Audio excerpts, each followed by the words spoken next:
Gold should be useless. It pays no interest, no dividend, no rent, no cash flow. And yet, gold is breaking records. Just recently, it hit an all-time high. And that should not be happening while rates are still sky high. Because high rates change the choice. You can hold a safe bond and get paid, or you can hold gold and get nothing. So why are investors, central banks, and entire countries still choosing gold? Because gold has one feature that suddenly matters again. It does not depend on anyone else keeping a promise. A government bond is a promise. A bank deposit is a promise. A reserve currency is a promise. And promises can be blocked, frozen, sanctioned. Gold cannot. It has no issuer, no default risk, no sanctions button. This is not a story about metal. It is a story about the bedrock of human interaction: trust. But trust does not vanish in a vacuum. Something has to make countries question what they thought was safe. And for central banks around the world, one moment changed the way reserves were seen: 2022. After Russia invaded Ukraine, Western countries froze a large part of Russia's foreign reserves.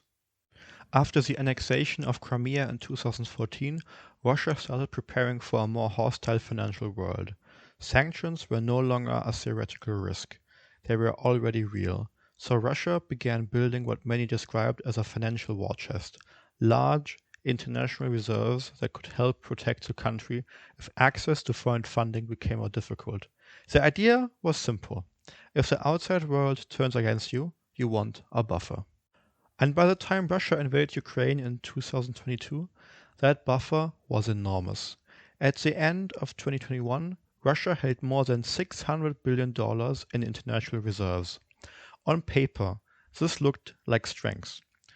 But the size of a reserve buffer is only one part of the story. The more important question is, what is it actually made of? Because for Russia, that's where it becomes interesting. In June 2021, Russia's reserves were quite diversified. While the largest share was held in euros, gold came in second and the US third at 16%, closely followed by the Chinese yuan. So while the majority of its reserves were held in Western/aligned currencies, Russia clearly made an attempt to reduce its Western exposure. But reducing exposure is not the same as escaping foreign financial systems. But reducing exposure is not the same as escaping it. Russia had reduced its dependence on the dollar, but many of its reserves still depended on the financial systems outside its control. Euros and dollars are useful because they move through a system: banks, custodians, payment networks, security markets, and so on. This is what makes them liquid, which makes them powerful. But if that system closes, the logic changes. A euro asset can still have value. A dollar asset can still have value. But if you cannot move it, sell it, settle it, or use it, the value alone is not enough. Gold does not work like that. It is not part of a payment network. It is not a bank account. It is not a security held through someone else's infrastructure. That's why central banks treat it differently. And the lesson was simple. Russia's reserves were not worthless, but part of them became unusable. And for reserves, that distinction is everything. The issue never was value, it was control. And that lesson did not stay in Moscow. It was watched in Beijing, in Ankara, in New Delhi, in Baghdad, and in many more. Different countries, different politics, different risks, but the same question: what do we hold now? And for many central banks, the answer was gold. To understand why, you have to remember that central banks do not think like normal investors. A normal investor takes a glance at gold and asks, what does it earn? A central bank asks a very different question. What does it survive? And after 2022, that question became much more important. And this was not a small move. Official gold buying moved to a completely different level. From 2022 to 2024, central banks bought more than 1,000 tons of gold every single year. That had not happened prior. And even in 2025, purchases remained far above the pre-2022 average. This is not the behavior of institutions chasing a shiny metal. It is the behavior of institutions adding insurance. But the really interesting part is not just how much gold was bought, it is who was buying it. China was one of the largest reported buyers. So were Turkey, Poland, India, and Singapore. This was not one central bank making a political statement. It was a broader shift in reserve behavior. More gold, more diversification, more control. And this distinction matters. This is not simply an anti-Western story. Poland is not trying to leave the Western financial system.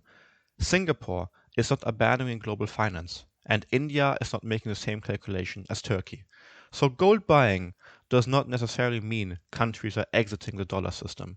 It means they are adding insurance against a world where access can no longer be taken for granted. And this is important. This is not the death of the dollar.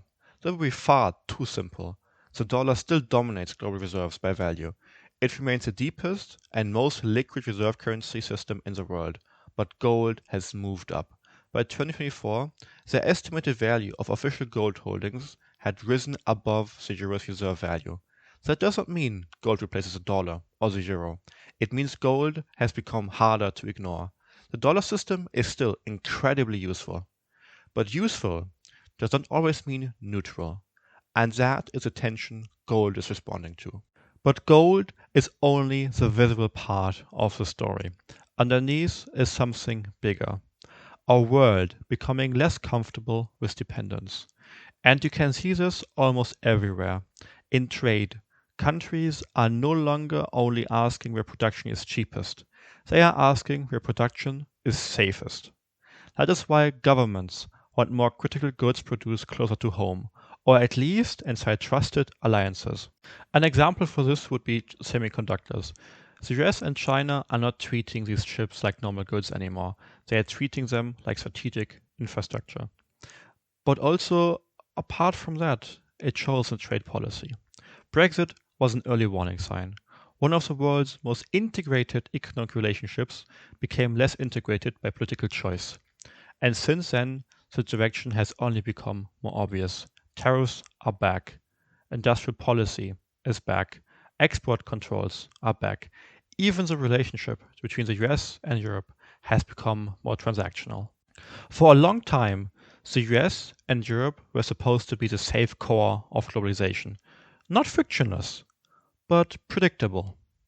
But in 2025, the US and EU agreed on a framework that puts a 15% tariff ceiling on most EU exports to the United States, including cars, semiconductors, pharmaceuticals, and lumber.